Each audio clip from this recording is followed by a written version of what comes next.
Barzax hayoti yoxud qabrga kirgan mo'min kishiga xush xabar. Jon uzilish vaqtida mo'minga ko'rsatiladigan ikromlar. Imom Ahmad, Abu Dovud, Hokim, Bayhaqiy va boshqalar Baro ibn Ozibdan rivoyat qiladi. Baqiul G'arqot qabristonida janozada edik. Nabiy sollallohu alayhi vasallam kelib o'tirdilar. Biz esa u kishining atrofida o'tirdik. 3 marotaba qabr azobidan Allohdan panoh tiladilar va dedilar: Mo'min banda dunyodan uzilib, oxiratga yuzlanayotgan vaqtida unga osmondan oq yuzli maloikalar tushadi.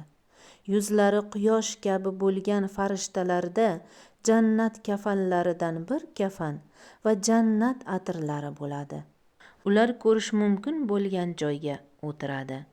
So'ng o'lim farishtasi keladi va uning boshi tomoniga o'tiradi va: Ey toyib nafs, Allohning mag'firati va roziligiga chiq deydi. Ey xotirjam nafs, Allohning rahmati va rizvoniga chiq deyiladi. So'ngra uning ruhi tomchi suv idishdan sizib chiqqani kabi sizib chiqadi. Garchi sizlar buning aksini ko'rsalaringizda, jonni olib qo'llarida bir lahza ham ushlamasdan uni mana shu kafan va atirga qo'yadilar va undan yer yuzida eng xushbo'y mushkdan ko'ra ham xushbo'yroq is chiqadi. Ruhni olib ko'tarilayotganda osmon farishtalarining oldidan o'tsalar, ular: Bu ruh qanday yaxshi-ya, deydilar.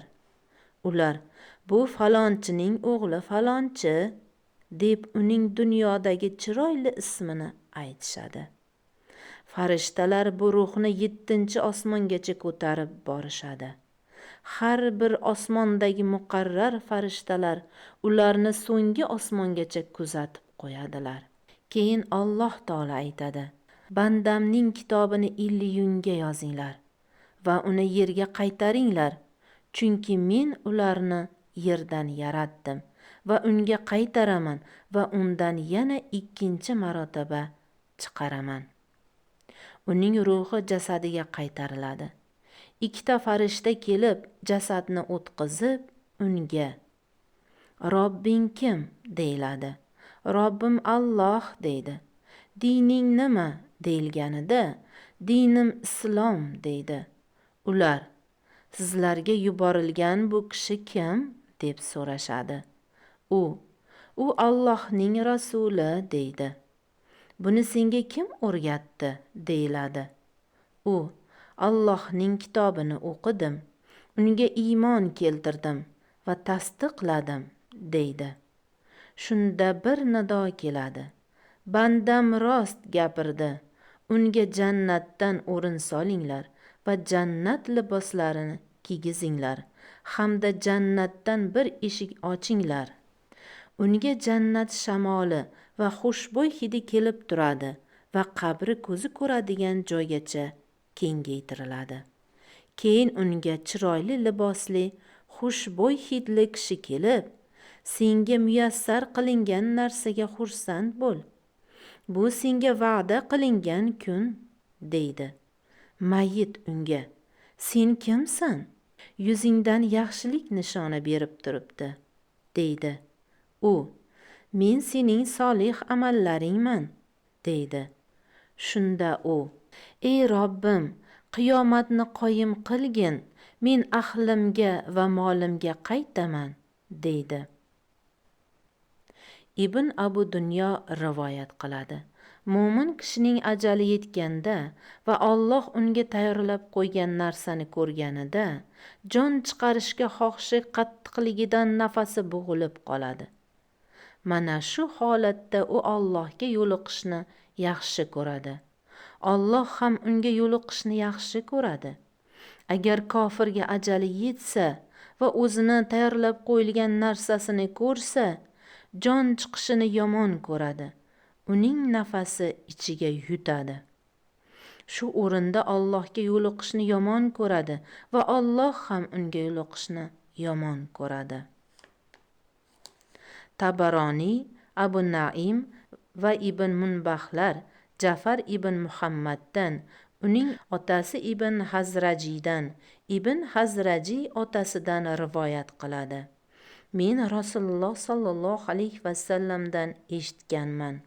Rasululloh sollallohu alayhi vasallam ansorlardan biri kishining boshida o'lim farishtasi o'tirdi va ey o'lim farishtasi, do'stimga yumshoqroq muomalada bo'ling, chunki u mo'mindir, dedilar. O'lim farishtasi, xotirjam bo'ling, men har bir mo'minga muloyim va yumshoqman, dedi. Ibn Abu Dunyo Ka'b raziyallohu anhudan rivoyat qiladi. Ibrohim alayhissalom o'lim farishtasiga, menga mo'min kishining jonini qanday olishingni ko'rsat, dedilar. O'lim farishtasi u zotga nurli, ko'rkam va chiroyli suratda ko'rindi. Shunda Ibrohim alayhissalom, agar mo'min odam o'limi vaqtida xursandchilik va saxovatni ko'rmasa ham, seni shu suratda ko'rsa kifoya qiladi, dedilar. Abdurahim Aroniy Al-Ixlos kitobida Zahhoqdan rivoyat qiladi. Mo'min bandaning ruhi olinsa, muqarrab farishtalar uni olib osmonga jo'naydilar. 2, 3, 4, 5, 6 va so'ng 7 osmonga ko'tariladilar. Hatto Sidratul Muntahoga yetib keladilar va ey Robbimiz, bu falonchi bandang deyshadi. Shunda Alloh taolo tomonidan unga azobdan omonda ekanligi tasdiqladigan hujjat beriladi. Bunga Alloh taoloning ushbu oyati dalolat qiladi. Darhaqiqat, yaxshilarning nomai amallari shak shubhasiz illiyundadir. Ey Muhammad, siz illiyun nima ekanini qayerdan ham bilursiz? U bitilgan bir kitobdirki, unga Allohning yaqin farishtalari guvoh bo'lur. Mutaffifun surasi 18-21 oyatlar. Izoh: Illiyun payg'ambar alayhissalomdan rivoyat qilinadigan hadisi sharifda aytilishicha, 7 osmonda Alloh taoloning arshi a'losi ostida bir makon bo'lib, insu jindan bo'lgan mo'min bandalarning amallari bitilgan kitob o'sha makonda saqlanadi.